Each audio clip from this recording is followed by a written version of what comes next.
Dear Mohammed, I'm really pleased to welcome you in our podcast as Secretary General of the International Association of Public Transport. Uh, we thought it is for us, or actually as a European Energy Efficiency Fund, which has an objective to invest in the public transportation, to discuss with you also some of the questions that are on our agenda. And as you know, we are also targeting investment into sustainable public transport in the in EU 27. What is going wrong with the public transportation? Is there something going wrong?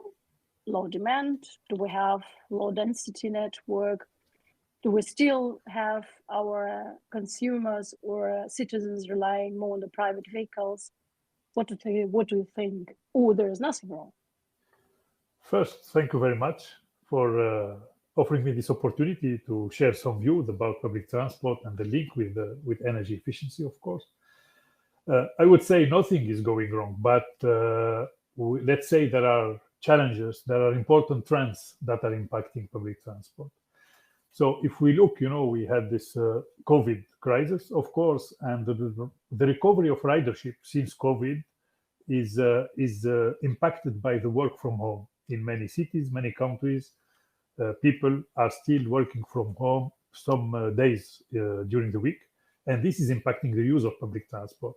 We could say that according to the cities, according to the continent, 70 to 90% of the people are back to public transport, let's say. More in Europe, more than in North America or in Latin America, for example. In Asia is higher. We have higher figures. But what we notice is that during weekends, the ridership is above 100%. So it means people, they need public transport and they are back to public transport. But the fact that they work from home some days a week has an impact on the use of public transport.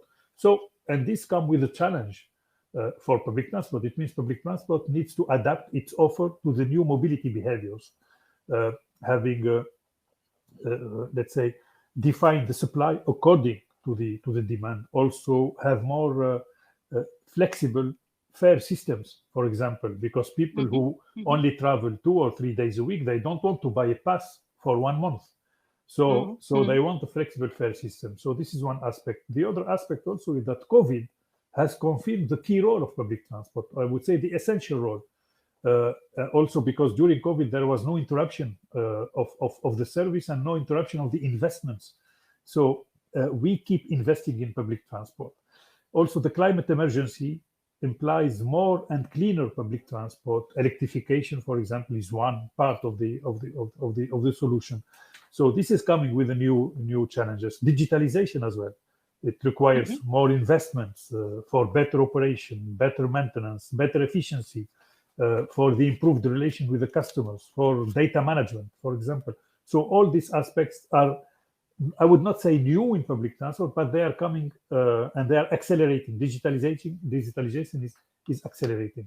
And also I would say, if we look, generally speaking, everyone agrees that we need more public transport. I would say everyone except Elon Musk. That we need more public transport, but there is a lack of support from governments, or not enough support. And when I say support, it's not just financial support. It's also about giving the priority to public transport on our roads, for example, giving more institutional support. So I would say there are more interest in supporting these governments. They have more interest in supporting electrification than alternative solutions. So the priority we have, how we see it in UITP and from the public transport stakeholders, is that the priority is given more to technology-based measures. But actually, these technology-based measures, I mean, electric cars will not solve the issue of congestion. It will not solve the issue of accidents, or it will not make our cities more accessible. So we need more public transport. We need more walking, cycling, shared mobility. And this is the challenge we have, is to convince and to make this message heard and understood by the policymakers. Yeah, that's true, because we have a lot of conversation also with mayors in Europe, and that's what I try to also sometimes my conversation to explain them, guys. Surely the charging infrastructure for the electric vehicles is a great thing, but moving rather than electrifying your public transport, it should be rather on your agenda than allowing the people now, instead of using public transport, moving into the cities with the electric vehicles. Okay, earlier we have been moving with combustion engine vehicles, now that are solving, but as you say, it's not solving the congestion. Indeed. And it's not improving the air quality. Indeed. So what as the key instrument of sustainable mobility, that's what we also try to say. Okay, guys, focus rather on having your improving your the quality of your public transport, rather than saying then we do a first look at the electric vehicles and cleaning the street routes now for promoting the or giving the passes for the electric vehicles. But what do you think is actually, if you give an advice now to the mayor, we are from one side as well, but we are also looking, because for us, it's in energy efficiency. So the public transportation is an electrifying public transportation. It's an energy efficiency measure. But what would you be, in more broader sense, from your position as a general secretary, what advice will you give to the mayors? Let me tell you first that it's not only about the mayors, I would say. It's not only about at city level. When we talk about public transport, it's important to consider the metropolitan area. So the whole catchment area for the daily mobility, beyond administrative borders, because people, they will not move within the city only, but they come from the suburbs, they come from neighboring cities. So it's important that we consider this dimension. The mayors have a key role, but they are not the only one. And in some cities, even the mayors, they don't have roles in organizing mobility. So it's important to consider this dimension, and important to have integrated transport authorities that covers the whole territory, which is generating mobility. So but then we have a political issue, Mohammed. It is generally because there are some regional authorities which are driven by one political, and then the city authorities that are presented by another political. Indeed, that's why this was the institutional support I was mentioning earlier that is expected from the government. We need to have an institutional framework that that survive the political changes. We need to have a stability so we need to have it in the administration of our countries, I would say, that it will yes. But how we will ensure this? Because if the government changes, and you saw it probably quite well in the city of Madrid, it's one of the examples how these zones were actually, after the re-election of the mayor took place, how the zones, this so-called air quality zones, were then removed, and you were able to. That has been done within 2 weeks after re-elections. And the question is, how do we? From our point of view, we as an investment fund manager, and you as an association, we could not have any influence on this, because we don't have this continuity, and we couldn't ensure the stability, right? Yeah. What politicians, what are they expecting? These politicians, they would like to be re-elected. As soon as they are elected, they think about the re-elections. And so it's important that they see achievement during their mandate. But at the same time, if it's important that we show them that we cannot achieve everything during 4 or 5 years, and that we see we project ourselves at the longer term, but with some quick wins for them. It's important that they see some quick wins for them. And I would say what is key is to put ourselves in the shoes of the travelers, in the shoes of the citizens, and everyone, whoever party they represent, they are sensitive to this kind of arguments, that they put themselves in the shoes of the travelers, and these travelers, they want door-to-door solutions. They want the convenience of a car. so we need to define transport, to define mobility door to door, and not just station to station. It means that we should go beyond mass transit and embrace all shared and on-demand mobility solutions. So this is our definition of public transport in UITP. That's true. That's true. I fully agree with you. But I mean, if you see then political, if we say, okay, the political, it's exactly what you say. If I want to be re-elected, then I will do the short-term measures. I will just say, oh, you can drive whatever, you could ride the public transport for free.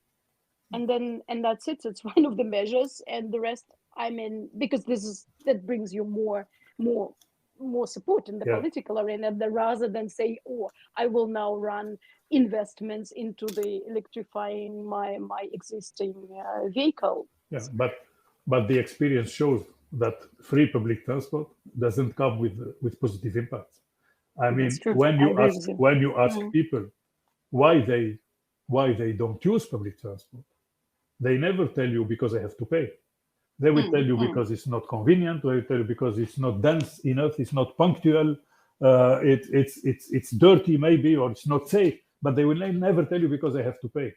And so, free public transport is the wrong answer to a very important problem or issue challenge. Is how to make public transport more attractive to people, more attractive to car users. And even cities who have implemented free public transport. I take the city of Tallinn, because this is the more an emblematic, let's say, experience. And Tallinn, they introduced free public transport 9 or 8 years ago.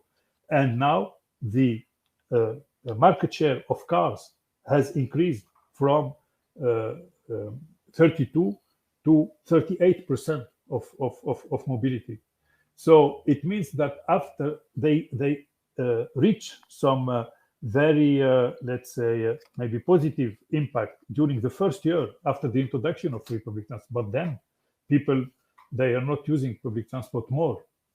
And those who are using are people who used to walk, for example, and now they take public transport for 2 or 3 stops. Go to Luxembourg. It's the same. There is no increase in the use of public transport because it is free. So that's really, and we need to, it's our role also in UITP, we need to demonstrate to the policymakers that if they don't think long term, they will not succeed to improve the situation in their cities. So they have to think long term and to implement step by step. And there will be some implementations done within 2, 3, or 4 years. I give you one example. In Bogota, in Colombia, which is a very known case about the introduction of BRT, bus rapid transit. In Bogota, in 3 years, they built 57 kilometers of BRT. So it is possible. When you want, you can do it. You need a political will to do it. And if you have this political will, you can achieve important results also within short term. And look at the cities who have introduced bike lanes in 24 hours when COVID, appeared. Immediately they do this Corona lanes. You remember these Corona lanes? They could do them immediately. So why? Because there was a political will, and there was also a challenge, an immediate challenge that they had to face. So it's important that we show them that it's possible, and this is of course part of our role in UITP to do that with our partner associations and with other influencers, I would say. But I just wonder also, that was an interesting point that you mentioned with the COVID.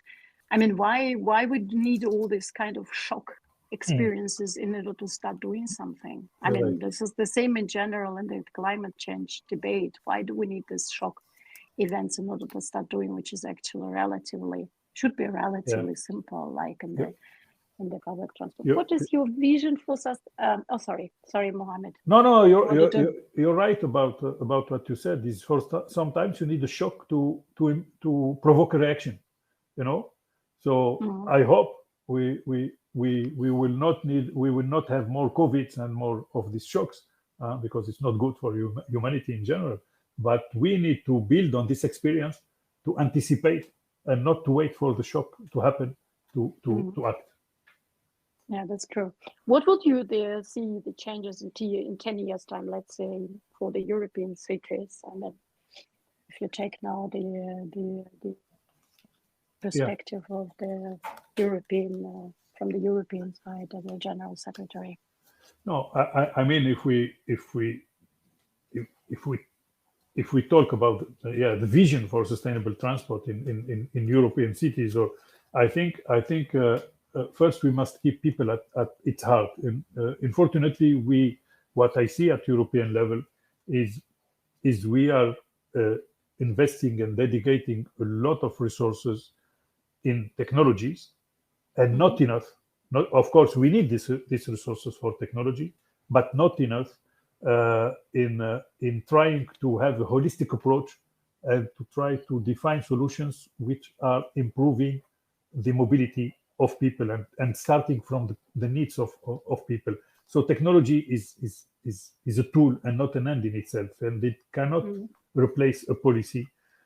So we need policy which is people focused, and for that, we need to go back to the basics.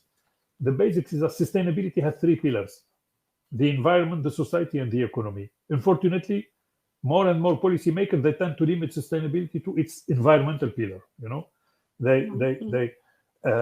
They focus on electrification, on technology, etc. And this is very dangerous because a clean transport, if it's not safer, if it's not inclusive, if it's not accessible, it will fail.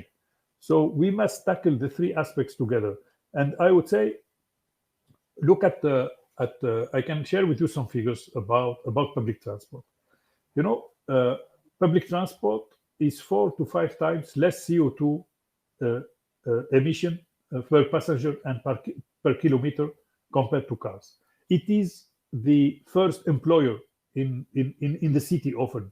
In Amsterdam, in Brussels, for example, the first employer is public transport. So it creates jobs which are local jobs, which are not we cannot relocate somewhere else in the world.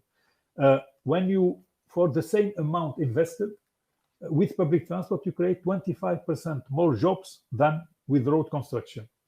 It is 6 to 10 times safer in terms of accidents and fatalities.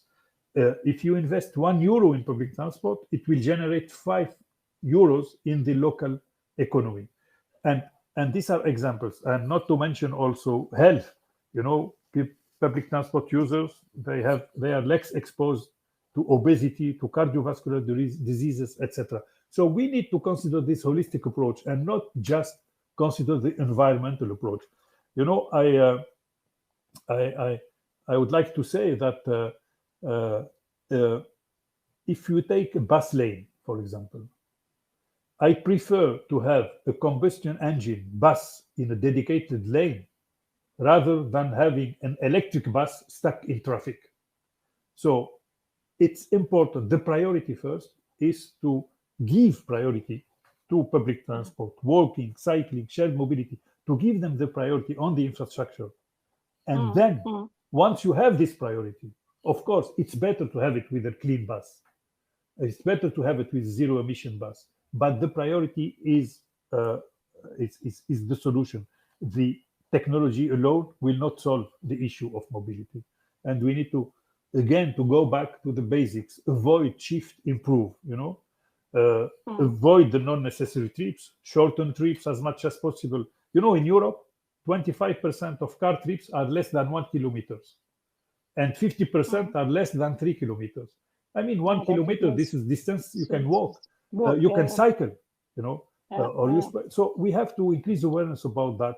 And of course, technology is good, is needed, but it's not the starting point. The starting point is the policy measures first.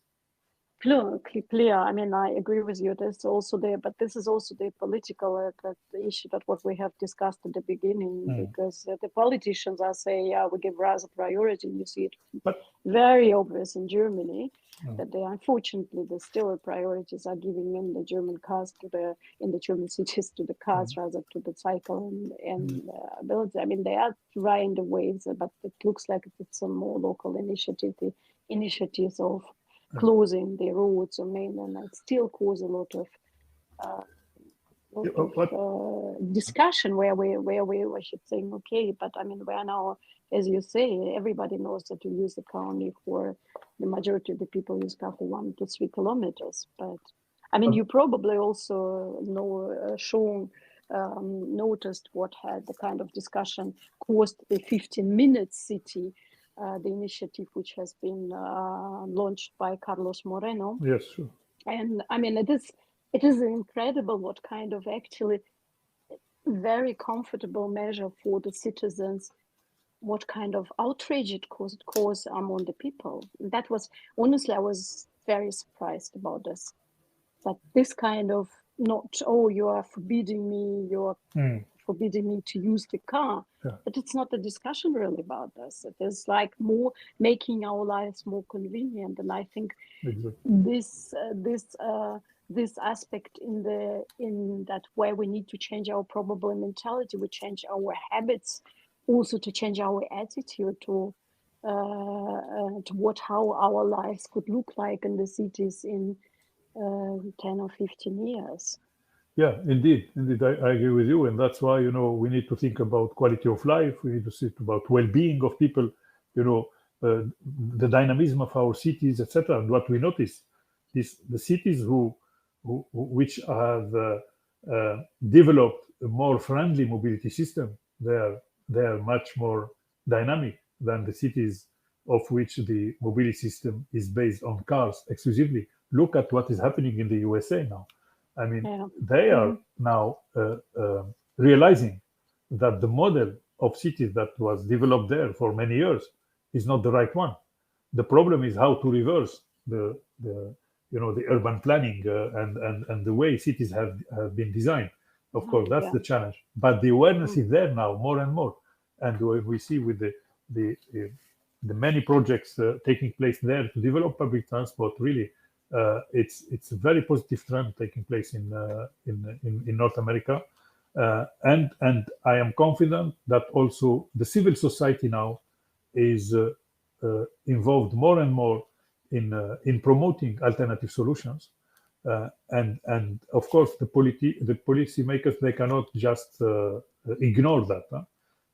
I see that there are different movements happening, which are making these policymakers more and more aware of the need to change. So I am optimistic. Yeah. Okay. I mean, I'm staying optimistic as well, and I try to promote also the discussions that we have with the regional authority cities also in that direction that we have discussed. I mean, it's great that we agree on views and that we have similar views on this, also having different perspective in our general activities. Mohammed, I would like to thank you very much for this conversation. Thank you very much for the conversation indeed, and for the exchange of views. Thank you. Thank you very much. Bye-bye. Bye.